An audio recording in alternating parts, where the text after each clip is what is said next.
What's going on? Killazilla is back with another Crossout video. A very busy morning in the world of Crossout. I've already made the parts upgrade video, so if that's what you're looking for, I will link that video at the end. This video is about Follow the Rabbit and Taming the Dragon. The two new events we have this week, PvE, a little bit of a different type of event. Things are the same, but just a little bit different. As I said, not one, but two events. One PvE, one's a little bit different, more challenge-oriented. But there's challenges, there's rewards, there's tips, there's tricks, and there's a right way to do things. And I am sure you want to know where those eggs are and how to get them. So let's get into it. Now, I'm going to start with the Easter egg debacle, okay? It's Easter time, there's eggs, you gotta get them, you gotta find them. They're somewhere in your garage. Now, I've changed my garage back to the default garage because this will be the garage that everybody has, so it will line up and be similar. But that's not my issue. My issue is I've already done this, I believe, last Easter or the Easter before. If you look over here into the medals, you'll see special events. Easter Bunny smash 24 Easter eggs in the garage, any garage, during the special event. I completed it last year, as I just said. This isn't available to me anymore, so I don't think I'll have 24 eggs in my garage. To be certain, I don't have 24 eggs in my garage. I do have 4 though, because if you go over here to these challenges, it's going to say find and break 4 eggs in your garage. So I think I only have 4. I can't really show you where all of them are, right? But you don't need to know where all of them are. There's 2 different things you can do. On Google, you can literally Google the Easter egg map, and it shows you where each egg is on that garage. Or you can do it the way that Killazilla does it. The best way to do it. There's 2 different ways that I'll recommend for you, and it depends what kind of person you are, okay? One is you can build some type of goofball contraption car like this, some wild quackmobile of insanity with these crazy colors. Such a great build that if you hold down this thing right here, look, watch. Oh, take off like a rocket ship. There it goes. Perfect backflip. Unbelievable. Perfect backflip every single time. Now, you could build something like this because it's got a scope on it. It can see far out into the distance. It can see eggs from a mile away. It will take you literally no time to find yourself some eggs. You'll just be looking around and you'll be like, oh my god, I see one upon the horizon. There it is. Do you see it? The little blue bugger. There he is. So that's what the eggs look like. They look like some paper mache egg. Let me throw some up on the screen right now. Those are the eggs. That's what you're looking for. When you shoot them, bink, you'll see that little pop, and now you have one towards your egg hunt. The other way that I'm going to recommend to do it, probably the best way, this is more of like a cleanup for the ones you kind of missed. Or there's another way to do it, which I'm going to tell you right now is way better. This is more of like a cleanup version for after you do this, because there might be 1 or 2 that are just out of your reach, let's say. Right? But if you go to the exhibition, you look for a spark or a flash, anything like that, like this right here is perfect. And it's even called the Easter Hunter. This one's called the Egg Meta IMBA. Any of these weapons, if you go in, now I had an egg right here in my garage, literally sitting there in the garage. You can go around and you could just start sparking. See how it automatically attacks whatever's next to it? So no matter what, I'm not aiming. I'm not even looking at that. Look. I'm in the general area of it. But it will immediately attack anything that can be attacked. That also works for eggs. So you'll see that if we come over here where I know there's an egg. Jesus. It's right there. Hold on. Okay, so. There's an egg right there. You see it? Look. See it right there? Now look. Pop. See how easy that was? So if you just go around the outskirts, go around every building and just start sparking. Just spark. Just spark it up. There's one. Look, right.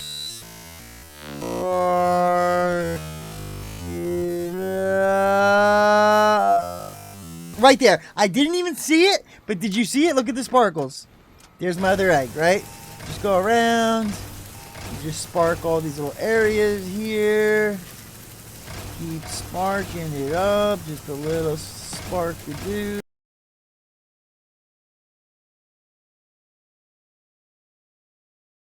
Sparky-doo. Now, the one that I sniped with the other build, I don't believe you would be able to reach that one.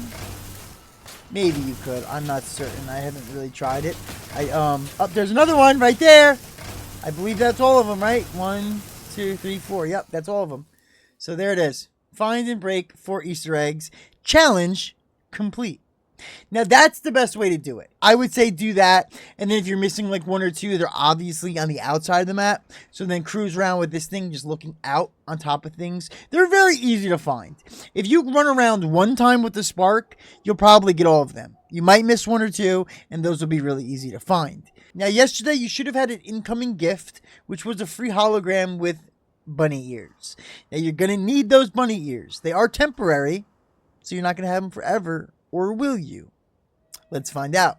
So the Follow the Rabbit event has some challenges, some rewards. The first challenge was just break 4 eggs, which you should have already done. And then you're going to get a range decor, which this goes in your target range. You can shoot it, run it over, break it, whatever. It's just one of those eggs you broke. Now you can put it in your garage forever. Then you're going to complete 2 battles with the ears hologram mounted, which means put those holograms, those ear holograms they gave you in the gift, put those on your build that you go into the battle with, and then do these challenges. So as long as the ears hologram is on that build, you'll get these challenges. All you have to do is complete 2 battles. You get this wonderful Torn Heart sticker, absolutely beautiful. Then you're going to win and survive 1 battle with the ears hologram mounted, which means probably don't die, which is usually how I go into a game with that mentality, right? But some people just love doing it. So don't die, win and survive 1 battle, and you're going to get a humanitarian aid crate where you could possibly, if you're lucky, and the best person in the world, get 30 uranium. Then you're going to finally, after years of getting temporary bunny ear holograms, for all you Easter rabbit lovers out there, you're going to finally, after earning 3,000 points, get the ears hologram projector. Pretty awesome. Now this one I'm excited about. Earn 3 patches from the categories weapons, missions, and raids, except for picking up a flipped ally, and you're going to get a beautiful duck sticker. The Duck Hub. Look at the little ducks on the big duck. Oh my god. You know this will be going on a lot of my builds. Then you're going to win 2 battles in missions, brawls, or raids with the ears hologram mounted. You're going to be getting the Easter red paint, which actually looks very good. Very blood red, murky, dull. I absolutely love it. And then last but not least, in 1 battle, earn 400. I was going to say 1,000. In 1 battle, earn 400 points with the ears hologram mounted. Complete this 3 times, which means 3 battles. You're going to get tradable. You can actually trade it. The Duck Treasure Crate, where you can test your luck and see which duck will you be. These are great. These are great. I buy them just for fun and open them just for fun. I have plenty of videos of me doing that. Check it out. But this is where you can gamble your luck on a duck, baby. Gamble your luck on a duck, baby. I love it. I'm very excited. I'll probably buy a couple of more. As of right now, my coins are looking very scarce. I didn't even properly fuse my starfalls because I miscalculated my stabilizers. I'm in a real pickle. I'm in a real pickle, boys. For all you people who love events and love PvE, you are going to love this. Very much like the Christmas Hunt event, which I also went over. Taming the Dragon, a raid PvE event. So this will not count towards your weekly brawl damage. You'll have to do some like rando brawls down here. But this is going to be a PvE raid. It will not cost you any fuel. And you're going to get copper and plastic for completing it. So this is a great time to grind. Great time to grind because you're not just getting 1 resource. You're getting 2 for 1, and you get a decent amount of it, and you get a decent amount of experience, and a nice chunk of reputation. 2,500 power score is all you need, and that's really all you kind of want. This is much like the Christmas Hunt event, where the bots that spawn in, the enemies, are weaker depending on your team. your power scores, right? So you don't want to max your power score out and be the strongest, highest power score possible. You would rather have a team, a 4-man stack of like 5,000, 7,500, 9,000 power score, maybe. That's pushing it. For day 1, you're going to destroy or help destroy 50 enemies. In the event, you're going to get a humanitarian aid crate where you could, if you're lucky, if you're cool, if you are the best Crossout player of all time, you will get 30 uranium. If not, you're just one of us, you're regular, it's alright. You'll probably get badges or plastic. Other than that, day 2, you destroy 200 points, you're going to get 50 badges. Day 3, you win 2 times, you're going to get this cold storage, which is a nice cooler for your beverages. You can mount on the back of your tailgate or, I don't know, the roof if you really want to. It's all up to you. Then on day 4, you're going to earn 4,000 points. You're going to get this awesome little pointy dead hand sticker, which is a really cool sticker. If you have like a thing where you're trying to point at something, it would be a perfect sticker for that. And then on day 5, you're going to earn 6,000 damage. You're going to get 80 more badges. Day 6, destroy or help destroy 30 enemies in the Taming the Dragon event. You're going to get a military reserve crate where, again, lucky, cool, and awesome, and best, you're going to get yourself some uranium. And then, finally, earn 10,000 points. You are going to get this thing. Now, as I said, you do not want to go to a crazy high power score. The lower, the better. But you still want to be effective. Your best bet is to make a helicopter, much like this, with some type of sniping autocannon, and the Catalina if you have it. If you don't, use something for accuracy, use something for damage. You're going to sit back and you're going to tap fire snipe. That's the idea. Now also remember, it's PvE, so they will be aiming for my cab. As long as they're shooting on this side, they won't be hitting my guns or my propeller, so I'll be pretty safe. Everything valuable is on this side, so as long as they're shooting at the cab, I won't lose anything.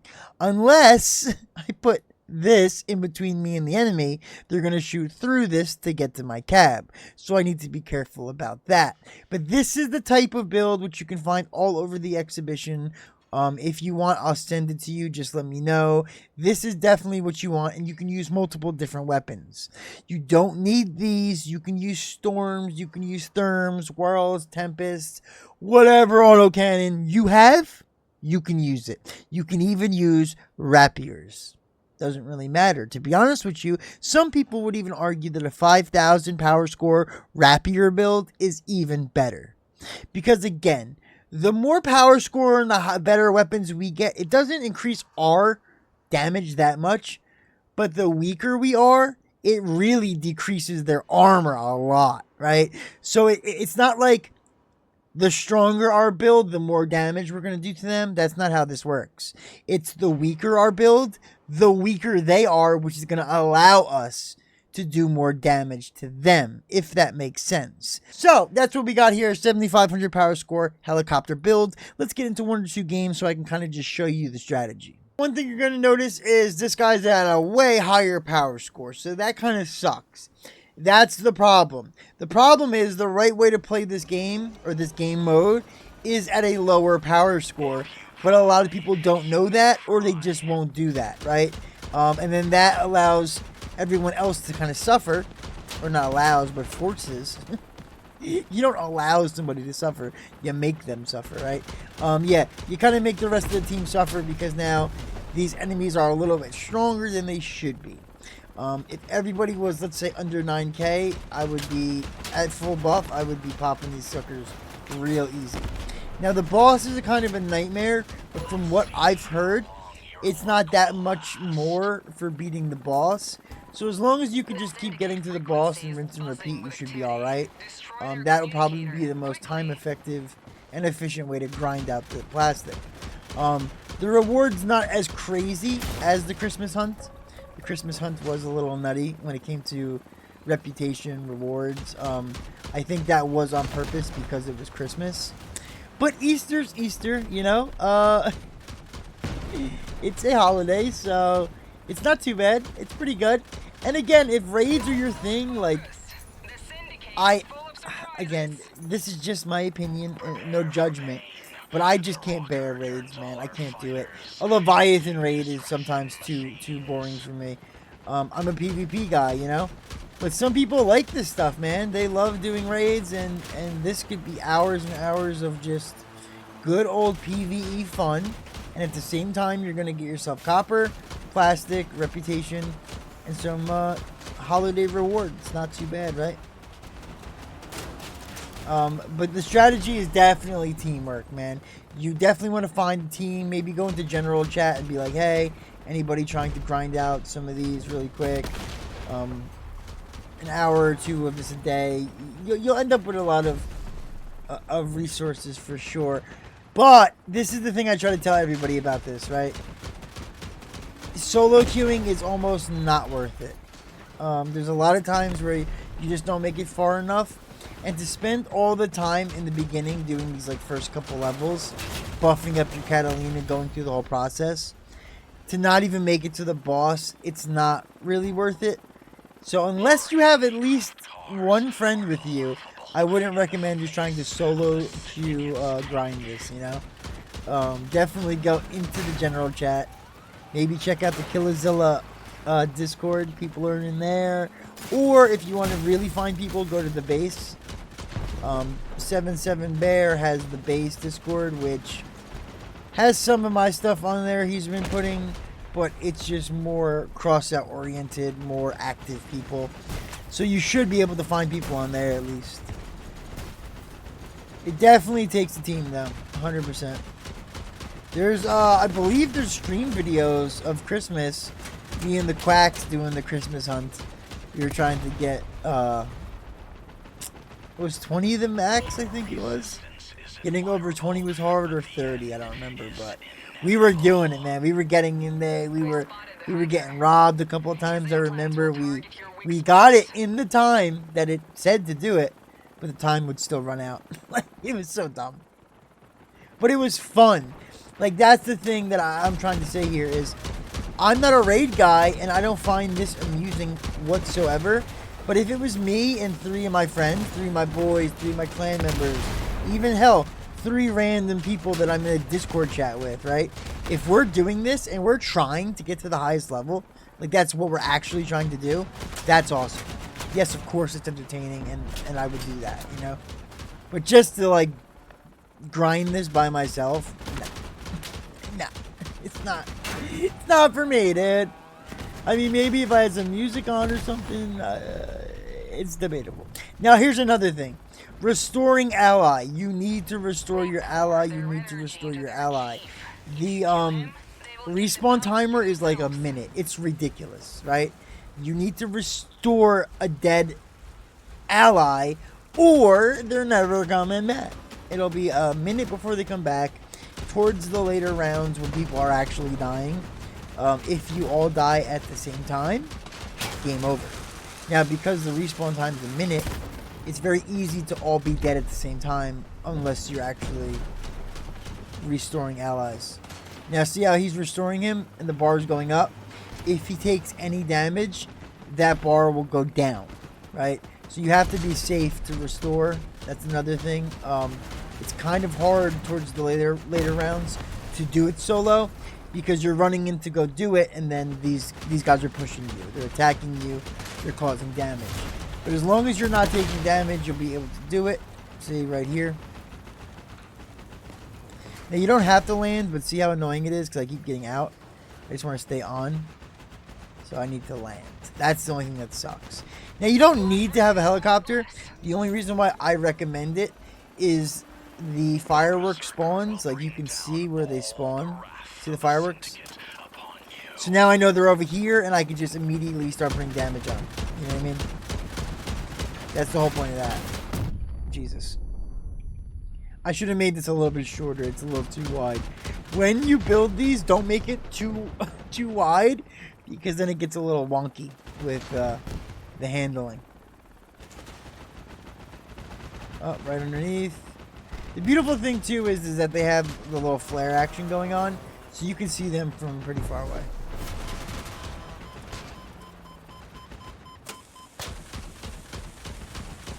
I also recommend making your weapons able to shoot down like that. You can just drill right under you. Because a lot of these builds cannot shoot straight up. The only people that actually can get you are like those lock-on missiles or something like that, right?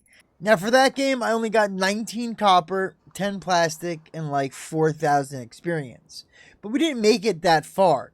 Now you see in these games I played earlier where I did get to the boss, I did get a little bit more, but not a lot more. It's looking like 30, 16, that's about the max for the actual resource, and reputation's like 5,000, I believe. But again, it all depends on how far you go, how much damage you're doing, and working as a team. If you have 4 people constantly, immediately getting on damage, keeping the time good too, because just because you have time doesn't mean you can waste it. You need to utilize that time right. So don't just lollygag like I was doing, chit-chatting. Get in there, do the damage. Get right to the spawn, do the damage. Get your enemy back, get your teammate back. Damage, teammate back. Damage, teammate back. Stay alive, stay doing damage. That's what's going to matter with the points, okay? As long as 4 people are at the same power score and you guys are playing to get to the highest level possible, you will rake in some decent resources and reputation. That's for sure, right? But it needs to be done right. This is very similar to the Christmas hunt, but it's not the Christmas hunt, okay?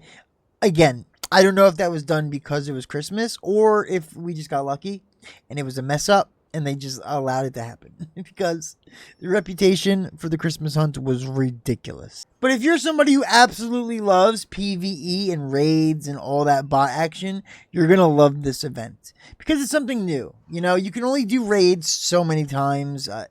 It gets repetitive. Anything gets repetitive, right? So this is something new, fresh, and fun for you to try out. Get some rewards, get some resources, maybe make some new friends. Who knows? Anything can happen. Hope you guys enjoyed the video. I hope it helped. Hope you guys have a great, wonderful Easter. I'll still see you before Easter, obviously, but this is kind of the Easter event, so let it be known to everybody. Happy holidays. Have a wonderful day. Enjoy the wastelands. And remember, have fun. That's all that matters. Deuces.